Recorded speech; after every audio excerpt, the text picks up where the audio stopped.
Panginoon naming Diyos na makapangyarihan sa lahat, nagpapakumbaba kaming lumalapit sa iyong presensya, kinikilala na ikaw ang lumikha at humubog sa aming katawan, isip at espiritu. Pagalingin mo ang anumang karamdaman sa aming katawan. Nananampalataya kaming hindi mo kami hahayaang manatili sa kalagayang may sakit, nanghihina at nabibigatan. Ikaw ang Diyos na nakakakita sa bawat kirot na hindi nasasabi, sa bawat pagsusuri ng doktor, sa bawat gabing hindi makatulog dahil sa pananakit at pag-aalala. Wala kang hindi kayang abutin. Wala kang sakit na hindi kayang pagalingin. Sa kapangyarihan ng iyong salita, inuutos namin na ang bawat karamdaman sa aming katawan ay sumuko sa pangalan ni Jesus. Itinataas namin ang bawat bahagi ng aming katawan. Kung may pamamaga, pahupain mo. Kung may impeksyon, lipulin mo. Kung may kahinaan, palitan mo ng lakas. Ibalik mo sa tamang ayos ang anumang hindi gumagana ng maayos. Ikaw ang dakilang manggagamot. Ang iyong kapangyarihan ay dumadaloy na parang ilog na nagbibigay buhay. Pinapawalang bisa namin ang anumang karamdaman na nagtatangkang maghari sa aming katawan. Tinatanggihan namin ang bawat salita ng takot at negatibong ulat na nagdadala ng panghihina. Ang huling salita ay nagmumula sa iyo, at ang iyong salita ay buhay at kagalingan. Ipanumbalik mo ang lakas at sigla ng bawat miyembro ng pamilya. Kung may pagod na dulot ng mahabang pakikipaglaban, palitan mo ito ng bagong sigla. Kung may nanghihinang tuhod at nangangatal na kamay dahil sa stress at pangamba, patatagin mo, buhayin mong muli ang pag-asa sa aming pisikal na kalagayan. Naway maranasan namin ang panibagong enerhiya na hindi lamang galing sa pahinga, kundi galing sa iyong presensya na nagbibigay lakas. Itaas mo ang aming resistensya laban sa anumang virus, bakterya o sakit na gumagala.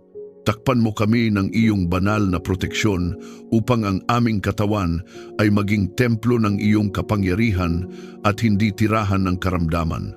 Alisin mo ang pag-aalala at bigyan mo kami ng malinaw at payapang isipan. Maraming laban ang nagaganap sa aming isip, mga kaisipang puno ng takot, pagdududa at panghihina. Ngunit hindi mo kami binigyan ng espiritu ng takot, kundi ng kapangyarihan, pag-ibig at maayos na pag-iisip. Kaya ngayon, sinasaway namin ang bawat mapangwasak na kaisipan. Inuutusan namin ang bawat negatibong tinig na tumahimik ang anumang espiritu ng depresyon, pagkabalisa at kalituhan ay walang puwang sa aming isipan. Pinalalaya mo kami mula sa mga tanikala ng nakaraan at sa bigat ng hindi pa nangyayari, ang iyong kapayapaan ang maghahari sa aming pag-iisip. Linisin mo ang aming puso at espiritu mula sa takot at panghihina. Kung may mga sugat na dulot ng pagkabigo, pagtataksil o pagkawala, hipuin mo at paghilumin. Kung may mga salitang tumimo at nagdulot ng mababang pagtingin sa aming sarili, burahin mo ang mga iyon at palitan ng iyong katotohanan. Ipaalala mo sa amin kung sino kami sa iyo, mga anak na minamahal, tinubos at pinili. Anumang espiritu ng takot na nagtatangkang pigilan ang aming paglakad sa iyong kalooban ay aming itinataboy. Sa pangalan ni Jesus, pinuputol namin ang bawat tanikala ng espiritual na panghihina. Patatagin mo ang aming pananampalataya habang kami naghihintay sa iyo. Sa gitna ng proseso ng kagalingan, turuan mo kaming magtiwala. Kapag hindi pa namin nakikita ang resulta, panatilihin mong matibay ang aming paninindigan. Ang paghihintay ay hindi kawalan. Ito ay panahon ng pag-uugat. Palalimin mo ang aming tiwala habang inaayos mo ang mga bagay na hindi namin nakikita. Sa bawat sandali ng pag-aalinlangan, paalalahanan mo kami na ikaw ay tapat. Hindi mo kami iniahon mula sa balon upang pabayaan lamang sa gitna ng daan. Ibalik mo ang kagalakan ng kaligtasan sa aming tahanan. Kung ang aming bahay ay napuno ng katahimikan dahil sa pagod at problema, punuin mo ito ng papuri. Kung ang aming mga pag-uusap ay naging mabigat dahil sa alalahanin sa kalusugan, palitan mo ng mga salitang may pag-asa. Ibalik mo ang ngiti sa aming mga labi at ang sigla sa aming mga mata. Naway ang aming tahanan ay maging patotoo ng iyong kapangyarihang magpagaling pisikal, emosyonal at espiritual. Sa larangan ng espiritual na pakikipaglaban, idinedeklara namin na walang sandata na inihanda laban sa amin ang magtatagumpay. Anumang lihim na pag-atake ng kaaway laban sa aming kalusugan ay binubunyag at winawasak. Ang bawat planong magdulot ng maagang pagkasira, aksidente o biglaang karamdaman ay aming kinansela. Pinupuno mo ang aming paligid ng iyong banal na presensya. Ang iyong mga anghel ay nakatalaga upang magbantay. Ang iyong espiritu ay kumikilos sa bawat selula ng aming katawan, nagdadala ng buhay at pagpapanumbalik. Inaangkin namin ang kabuuang kagalingan katawan na malakas, isip na malinaw at espiritong masigla. Hindi kami mananatili sa hukay ng sakit. Inaahon mo kami, itinataas at itinatayo sa matibay na pundasyon ng iyong kapangyarihan. Ang aming mga araw ay hindi mapuputol ng karamdaman. Ang aming mga taon ay hindi kakainin ng takot. Kami ay lalakad sa kalusugan at kalakasan bilang patunay ng iyong kabutihan. Kung naniniwala kang tinatanggap mo ang kagalingan habang ikaw ay nananalangin, i-type sa mga komento. Ang kagalingan ng Diyos ay dumadaloy sa aking katawan, isip at espiritu. Hayaan itong maging iyong personal na pagpapahayag ng pananampalataya at pagtitiwala sa kapangyarihan ng Diyos na nagpapagaling at nagpapanumbalik. Panginoon, itatag mo ang aming mga paa sa matibay na bato laban sa anumang panganib.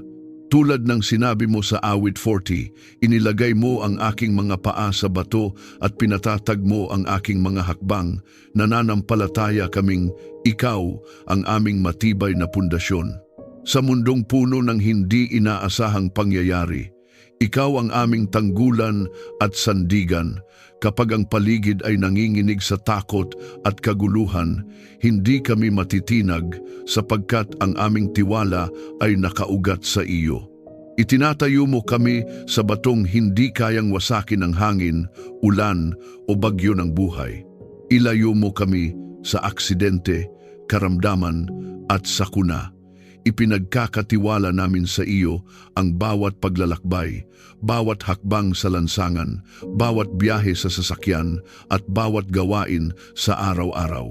Inuutusan namin sa pangalan ni Jesus na ang anumang plano ng kapahamakan ay mapigilan bago pa ito lumapit. Kung may bitag na nakahanda, sirain mo. Kung may panganib na nakatago, ilantad mo at ilayo mo kami roon. Ipinapahayag namin na ang aming pamilya ay hindi magiging biktima ng biglaang trahedya o hindi inaasahang kapinsalaan. Ang iyong kamay ang hahawak sa amin at mag-iingat sa bawat galaw. Takpan mo ng iyong banal na presensya ang aming tahanan araw at gabi. Naway ang aming bahay ay mapaligiran ng iyong liwanag na walang anino ng takot ang makakapasok. Anumang espiritu ng kaguluhan, takot o karahasan ay walang kapangyarihang pumasok sa aming pintuan. Tinatanggihan namin ang bawat pagtatangkang sirain ang kapayapaan ng aming tahanan. Sa espiritual na pakikipaglaban, itinataas namin ang pangalan ni Jesus bilang aming watawat ng tagumpay. Ang dugo ni Jesus ang aming tanda ng proteksyon. Walang masamang puwersa ang maaring lumampas sa hangganang itinakda mo. Iligtas mo kami sa mga maling impluensya at masasamang plano. Sa mundong maraming tinig at panukala, bigyan mo kami ng pagkilala sa tama at mali. Kung may taong nagbabalak ng masama laban sa amin, baguhin mo ang kanilang puso o ilayo mo sila sa aming landas. Kung may tukso na nagkukubli sa anyo ng oportunidad, bigyan mo kami ng malinaw na paningin upang ito'y aming tanggihan. Pinuputol namin ang anumang lihim na kasunduan ng kaaway laban sa aming pamilya. Ang bawat sumpa, paninira o espiritual na pag-atake ay aming kinansela sa pangalan ni Jesus. Hindi kami sasailalim sa impluensyang maglalayo sa amin sa iyong kalooban. Bantayan mo ang aming paglabas at pagpasok. Sa bawat pag-alis sa aming tahanan, ikaw ang aming kasama. Sa bawat pagbabalik, ikaw ang aming sumasalubong. Hindi kami naglalakad mag-isa. Ang iyong mga anghel ay nakatalaga upang magbantay sa aming mga daan. Kung may panganib sa unahan, ihinto mo kami. Kung may maling desisyon na magdadala sa amin sa kapahamakan, ituwid mo ang aming hakbang. Ipinapahayag namin na ang aming mga paa ay ginagabayan ng iyong liwanag. Hindi kami madadapa sa patibong ng kaaway sapagkat ikaw ang aming pastol at tagapagtanggol. Gawin mong ligtas na kanlungan ang aming pamilya sa gitna ng kaguluhan. Kapag ang mundo ay nababalot ng takot at balita ng digmaan, sakuna at krisis, ikaw ang aming kanlungan. Ang iyong presensya ang aming kublihan. Sa ilalim ng iyong mga pakpak, kami nagtatago at nakakahanap ng kapahingahan. Hindi kami magpapatangay sa agos ng pangamba. Sa halip, kami mananatiling matatag sapagkat alam naming ikaw ang kumokontrol sa lahat. Ang aming pamilya ay hindi matitinag ng panlabas na kaguluhan sapagkat ang kapayapaan mo ang nakatanim sa aming loob. Sa larangan ng espiritual na pakikipagdigma, tinatayo namin ang pader ng panalangin sa paligid ng aming tahanan. Anumang lihim na pag-atake sa gabi, anumang negatibong panaginip, anumang hindi maipaliwanag na takot ay aming sinasaway. Sa pangalan ni Jesus, pinuputol namin ang bawat koneksyon sa kadiliman. Ang aming tahanan ay pag-aari ng Diyos. Ito ay lugar ng liwanag, pag-ibig at kabanalan. Hindi ito magiging daanan ng takot o kaguluhan. Ang presensya ng banal na espiritu ang pumupuno sa bawat silid at ang kapangyarihan ng Diyos ang nagtataboy sa anumang masama. Patatagin mo ang aming loob laban sa pananakot ng kaaway. Kung may mga sitwasyong tila nakakatakot, ipaalala mo sa amin na mas dakila ka kaysa sa anumang banta. Hindi kami matatakot sa balitang masama sapagkat ang aming puso ay nagtitiwala sa iyo.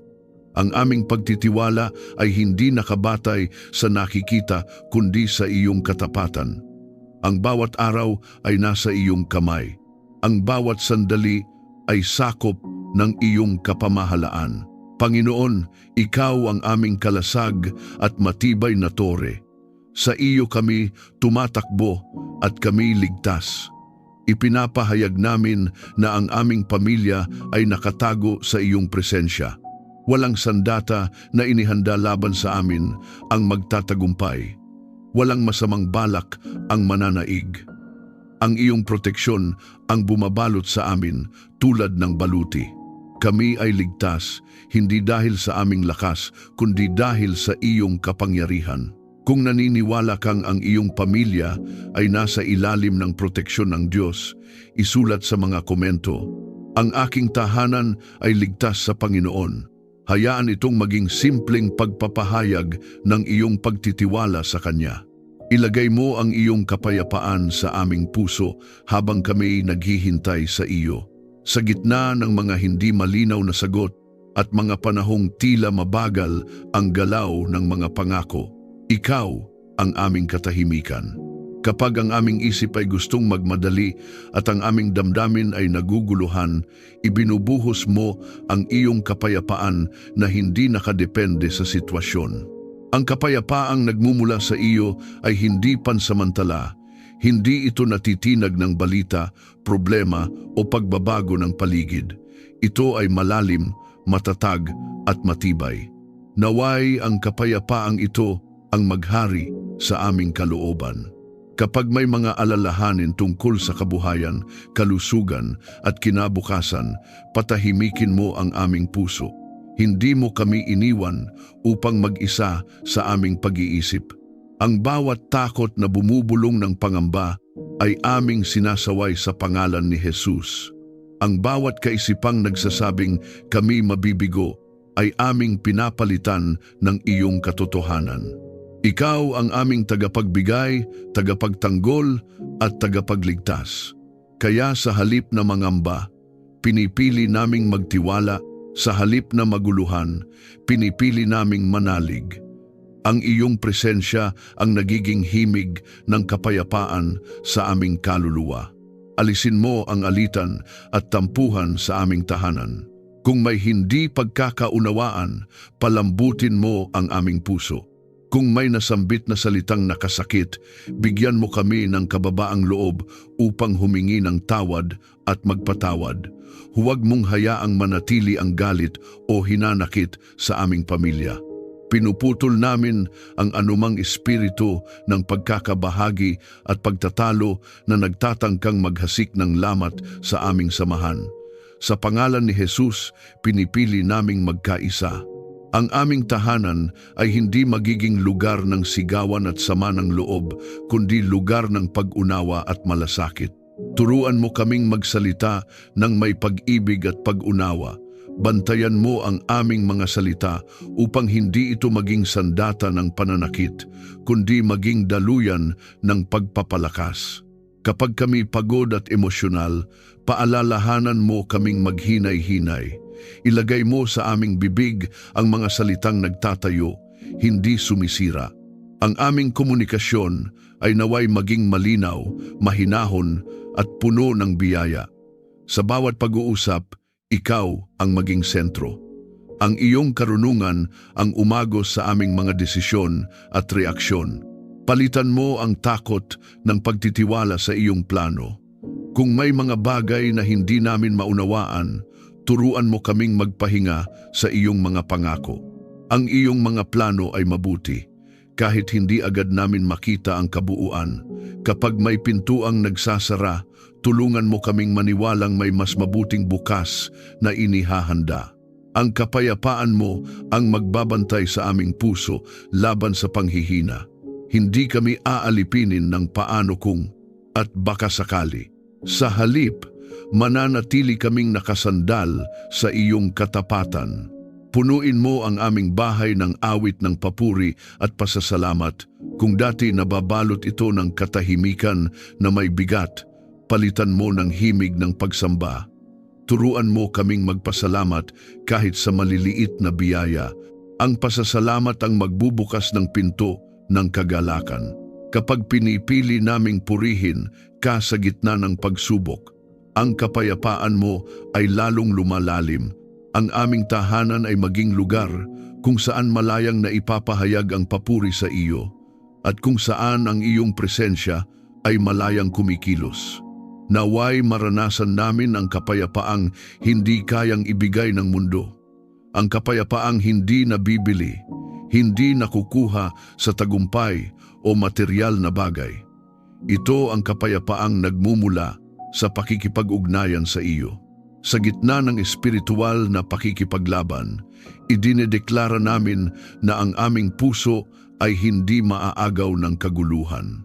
Anumang pagtatangka ng kaaway, naguluhin ang aming isip sa pamamagitan ng takot at kasinungalingan, ay aming tinatanggihan.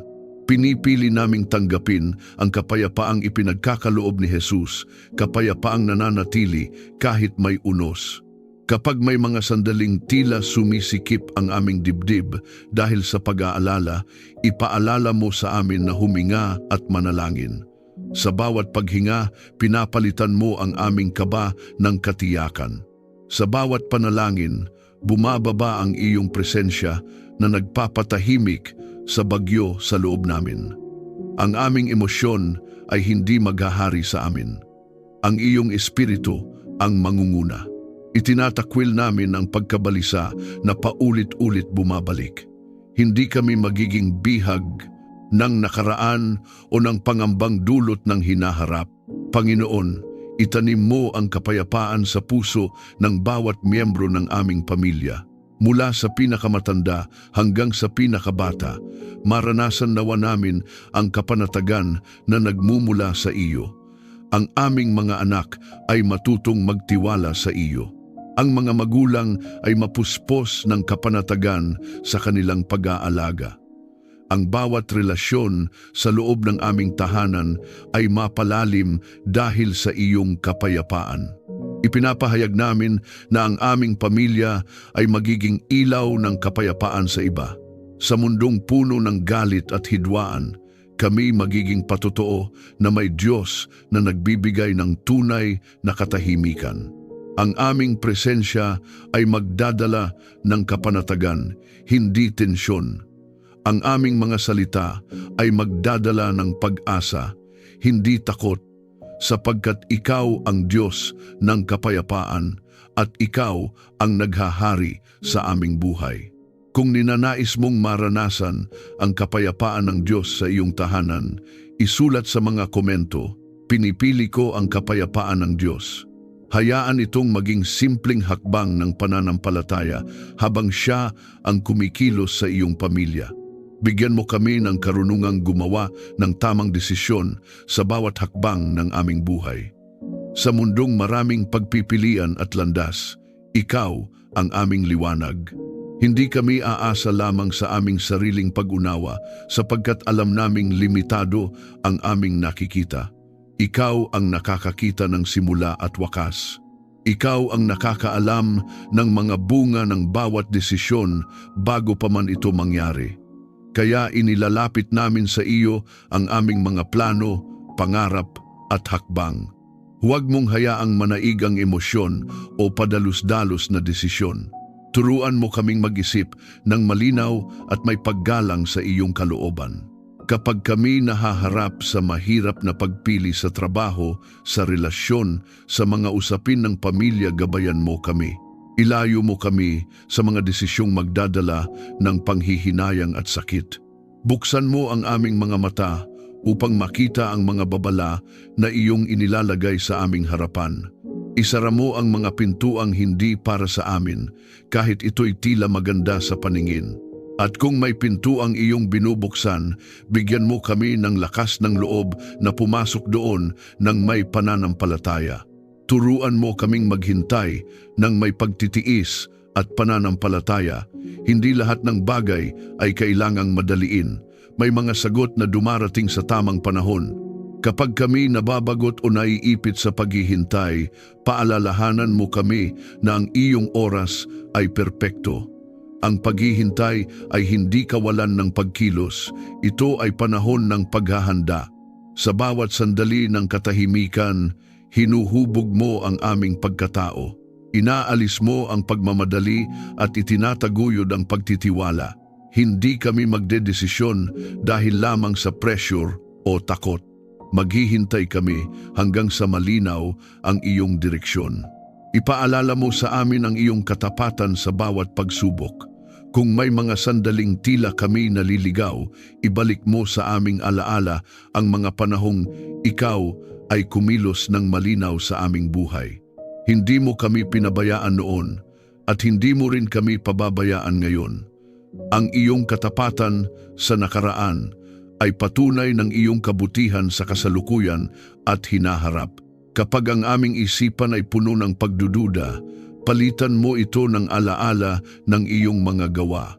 Ang karunungang nagmumula sa iyo ay puno ng kapayapaan at katiyakan. Ibigay mo ang malinaw na pag-iisip sa mga hamon ng buhay. Sa gitna ng problema, huwag mong hayaang manaig ang panik. Sa halip, bigyan mo kami ng kakayahang suriin ang sitwasyon ng mahinahon. Turuan mo kaming makinig bago magsalita, mag-isip bago kumilos, at manalangin bago magpasya.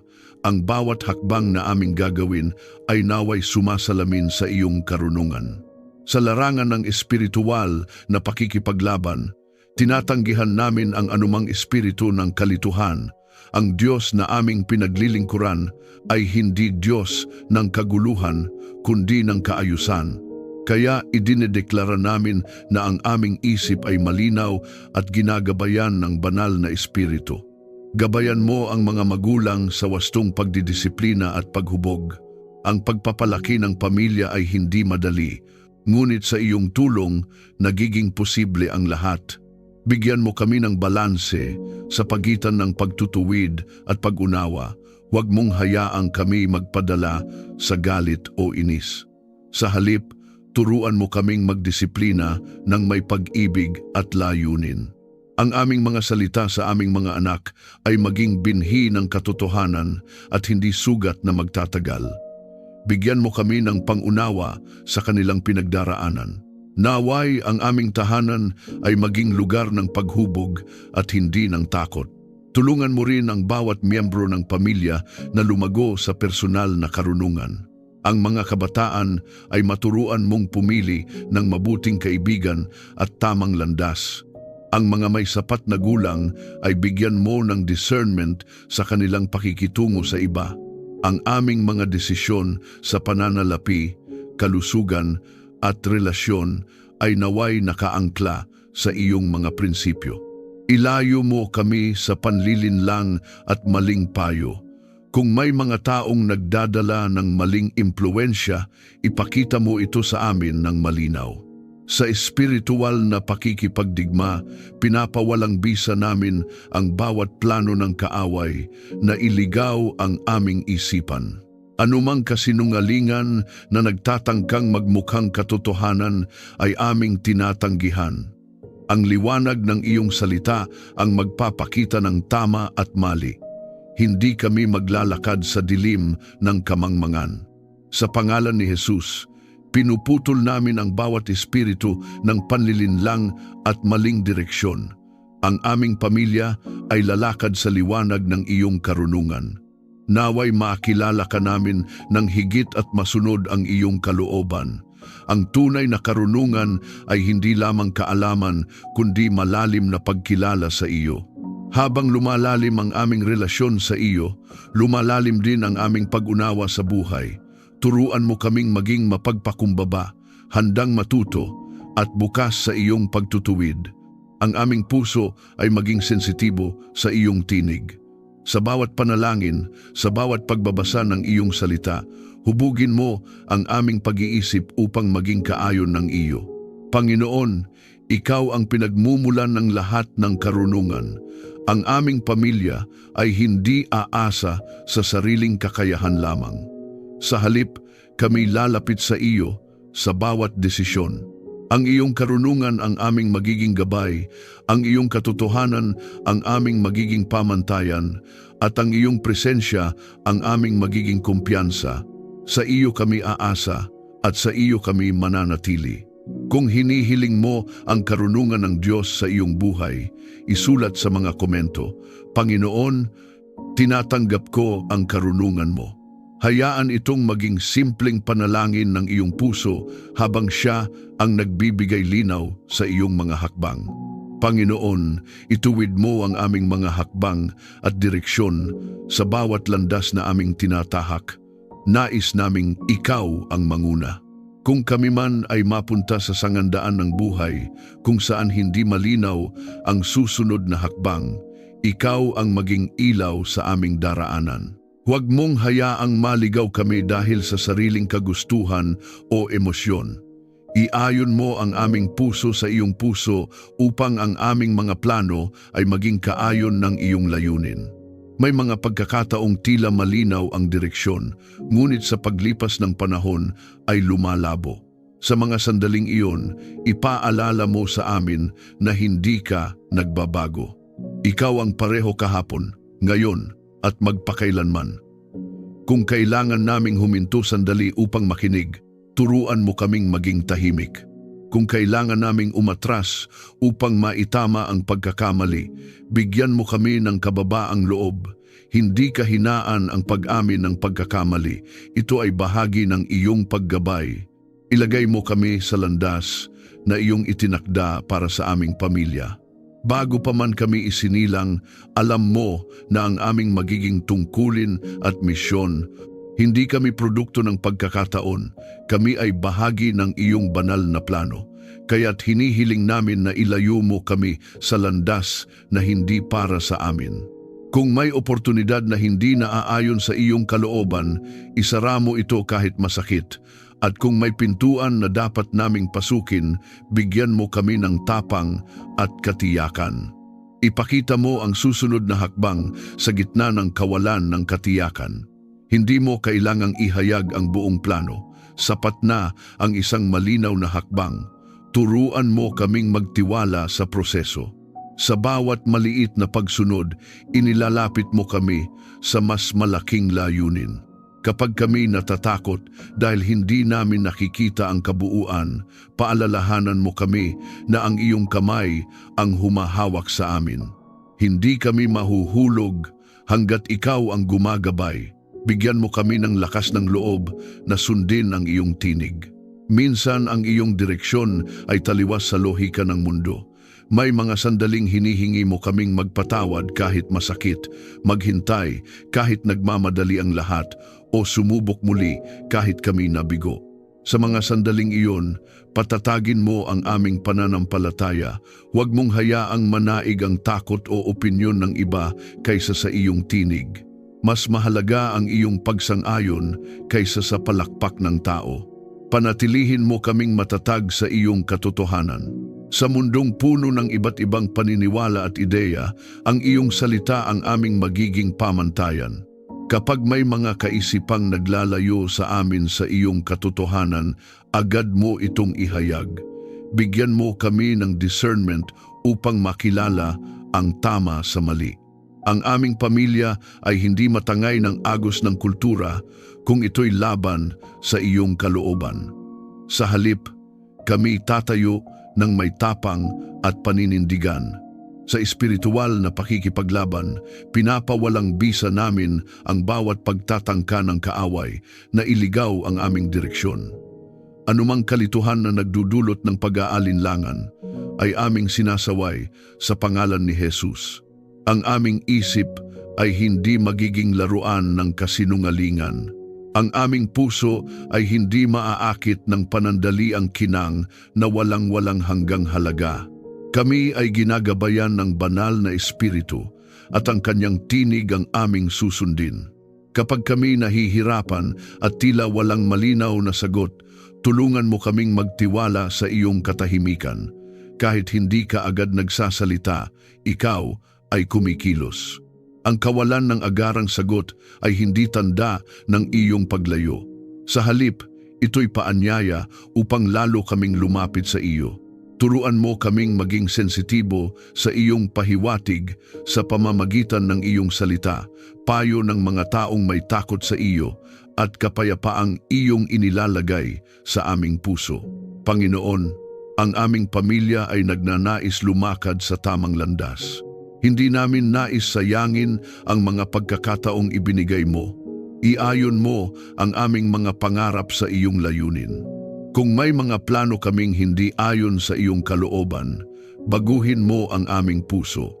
Mas mahalaga ang iyong plano kaysa sa aming pansariling ambisyon. Sa iyo kami magtitiwala at sa iyo kami susunod. Kung nais mong gabayan ka ng Diyos sa bawat hakbang, isulat sa mga komento. Panginoon, ituwid mo ang aming daan. Hayaan itong maging payak, ngunit taus-pusong panalangin habang siya ang nangunguna sa iyong landas. Panginoon, pagpalain mo ang aming kabuhayan at mga gawain. Ikaw ang pinagmumulan ng lahat ng mabuti at kinikilala naming ang bawat kakayahan, talento at oportunidad ay nagmumula sa iyo. Ang aming mga kamay ay iyong pinagkalooban ng lakas upang magtrabaho. Ang aming isipan ay iyong binigyan ng kakayahang magplano at lumikha. Kaya ngayon, inilalagay namin sa iyo ang aming hanapbuhay, negosyo, propesyon at anumang pinagkakaabalahan. Naway, ang lahat ng ito ay umunlad ayon sa iyong kalooban. Kung may kakulangan, ikaw ang magbigay ng sapat. Kung may pagkaantala, ikaw ang magbukas ng tamang oras.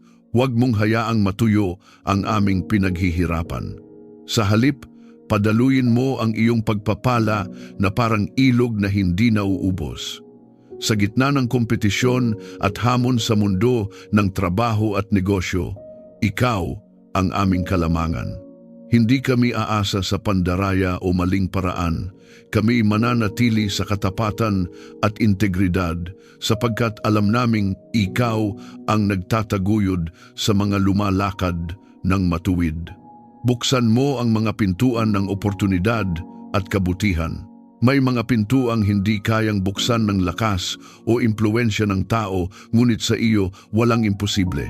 Kung may pagkakataong nakalaan para sa aming pamilya, ihatid mo kami roon. Iugnay mo kami sa tamang tao, tamang koneksyon at tamang lugar. Ang bawat banal na appointment na iyong itinakda ay mangyari sa tamang panahon. At kung may pintuang hindi para sa amin, isara mo ito ng malinaw upang hindi kami maligaw. Punuin mo ang aming tahanan ng kasaganaan at pasasalamat. Ang kasaganaan ay hindi lamang nasusukat sa material na bagay, kundi sa kapayapaan, kalusugan at pagkakaisa. Gayunman, hinihiling din namin ang iyong pinansyal na pagpapala upang matugunan ang aming pangangailangan at maging pagpapala sa iba. Ilayo mo kami sa pagkakautang na nagpapabigat at sa kakulangan na nagdudulot ng takot. Turuan mo kaming maging mabuting katiwala ng bawat biyayang ipinagkakatiwala mo sa amin. Ang aming tahanan ay mapuno ng pasasalamat at hindi reklamo. Gawin mo kaming daluyan ng pagpapala sa iba. Huwag mong hayaang ang iyong biyaya ay magtapos lamang sa amin. Habang kami iyong pinupuno, tulungan mo kaming magbahagi. Bigyan mo kami ng pusong mapagbigay, handang tumulong sa nangangailangan. Ang aming pamilya ay maging instrumento ng iyong kabutihan sa komunidad, sa pamamagitan ng aming mga salita, gawa at kabuhayan, naway makita ng iba ang iyong liwanag. Itaas mo ang aming pangalan sa iyong biyaya at pabor. Kung may mga sitwasyong tila hindi kami napapansin o nalalampasan, ikaw ang magtataguyod sa amin. Ang promosyon at pag-angat ay nagmumula sa iyo. Ilagay mo kami sa posisyon kung saan magagamit namin ang aming kakayahan para sa iyong kaluwalhatian. Huwag mong hayaang maipit kami sa lugar na pumipigil sa aming paglago. Sa halip, itaas mo kami ayon sa iyong perpektong plano. Sa espiritual na pakikipaglaban, pinapawalang bisa namin ang bawat espiritu ng kakulangan at kahirapan na nagtatangkang humadlang sa aming pagpapala. Anumang henerasyonal na limitasyon o maling paniniwala tungkol sa pera at kasaganaan ay aming pinuputol sa pangalan ni Jesus. Hindi kami magmamana ng siklo ng kakapusan at pagkabigo. Sa halip, tatayo kami sa pangako ng Diyos na Siya ang aming tagapagbigay. Ang bawat planong hadlangan, ang aming pag-unlad ay aming kinansela. Ang bawat inggit at paninira laban sa aming tagumpay ay walang kapangyarihan. Ilagay mo sa aming bibig ang bagong awit ng papuri sa iyo. Kapag kami nakakaranas ng iyong kabutihan, hindi kami mananatiling tahimik. Ang aming mga labi ay magpapatotoo ng iyong katapatan. Ang papuri ay hindi lamang bunga ng pagpapala, kundi daan patungo sa mas malalim na presensya mo. Habang kami nagpupuri, lalo mong pinalalawak ang aming pananaw. Ang aming tahanan ay mapuno ng awit ng pasasalamat, at ang aming pamilya ay kilalanin bilang mga taong nagtitiwala sa iyo. Turuan mo rin kaming maging matiyaga sa panahon ng paghihintay. May mga pagpapalang dumarating agad, at may mga pagpapalang hinuhubog muna ang aming karakter bago ibigay. Huwag mong hayaang kami mainip o mawalan ng pag-asa. Sa bawat araw na tila ordinaryo, ikaw ay kumikilos sa likod ng tabing. Ang aming pananampalataya ay manatiling buhay habang hinihintay ang katuparan ng iyong mga pangako. Panginoon, ang aming pamilya ay nananalig na ikaw ang Diyos na nagpapala, hindi lamang upang kami maging komportable, kundi upang kami maging kapaki-pakinabang sa iyong kaharian. Ang aming tagumpay ay hindi para sa sariling kapurihan, kundi para sa iyong kaluwalhatian. Ang aming kasaganaan ay hindi magdudulot ng pagmamataas, kundi magpapalalim ng aming pagpapakumbaba at pasasalamat. Ipinapahayag namin na ang aming kabuhayan ay pinagpapala, ang aming tahanan ay pinagpapala, at ang aming mga relasyon ay pinagpapala. Ang pabor ng Diyos ang nasa amin. Ang biyaya mo ang umaalalay sa bawat proyekto at plano. Kami ay lalakad sa kasaganaan na may pusong mapagpasalamat at kamay na handang magbahagi. Kung naniniwala kang pinagpapala ng Diyos ang iyong pamilya, isulat sa mga komento, "Salamat, Panginoon, sa iyong pagpapala." Hayaan itong maging simpleng pagpapahayag ng iyong pasasalamat at pananampalataya. Iahon mo kami mula sa anumang pagsubok patungo sa tagumpay. Ikaw ang Diyos na nagbabangon mula sa pagkakadapa at nagdadala mula sa dilim tungo sa liwanag. Kung kami man ay dumaan sa matinding laban, emosyonal, pisikal, pinansyal o espiritual, ikaw ang aming mananagumpay. Hindi mo kami tinawag upang manatiling talunan, kundi upang maranasan ang pagtatagumpay na nagmumula sa iyo. Sa bawat luha at pagod, may nakahandang pag-angat. Sa bawat gabi ng pakikipaglaban, may umagang dala ang iyong tagumpay. Patatagin mo ang aming pananampalataya hanggang sa makamit ang iyong pangako. Kapag tila matagal ang katuparan, huwag mong hayaang manghina ang aming loob. Ang iyong salita ay hindi babalik na walang bunga. Ang iyong pangako ay oo at totoo. Turuan mo kaming kumapit ng mahigpit sa iyong katapatan. Kahit hindi pa namin nakikita ang resulta, naniniwala kaming ikaw ay kumikilos. Ang aming tagumpay ay hindi nakabatay sa aming lakas, kundi sa iyong kapangyarihan. Bigyan mo kami ng determinasyon at tapang sa bawat laban. Kapag ang kaaway ay nagtatangkang takutin kami sa pamamagitan ng kabiguan at panghihina, itaas mo ang aming ulo. Ipaalala mo sa amin na kami ay higit pa sa mga pagsubok na aming kinakaharap. Sa pangalan ni Jesus, tinatanggihan namin ang espiritu ng pagkatalo. Ang aming pamilya ay lalakad sa tapang, paninindigan at pagtitiwala. Hindi kami uurong. Kami ay lalaban ng may pananampalataya. Gawin mong matatag ang aming pundasyon sa iyo. Anumang tagumpay na hindi nakasandig sa iyo ay panandalian lamang, ngunit ang tagumpay na nagmumula sa iyo ay may walang hanggang halaga. Itanim mo ang aming ugat ng malalim sa iyong katotohanan. Kapag dumating ang hangin ng pagsubok, kami mananatiling nakatayo. Kapag dumating ang ulan ng hamon, hindi kami matitinag. Naway makita ng iba ang iyong kabutihan sa aming buhay at magtiwala rin sa iyo. Ang aming tagumpay ay maging patotoo ng iyong biyaya. Sa bawat pag-angat, ikaw ang aming itataas. Sa bawat panalo, ikaw ang aming pasasalamatan. Ang aming pamilya ay magiging buhay na patunay na ang Diyos na aming pinaglilingkuran ay tapat, makapangyarihan at mapagmahal. Sa pangalan ni Jesus, Amen. Maraming salamat sa muli mong pagsama sa amin sa sandaling ito ng panalangin. Kung may dinadala ang iyong puso, pasasalamat o kahilingan, maaari mo itong i-comment. Nais naming makiisa sa iyo sa panalangin. Sama-sama tayong magtiwala na ang Diyos na nag-ahon sa salmista ay siya ring Diyos na kikilos sa iyong buhay.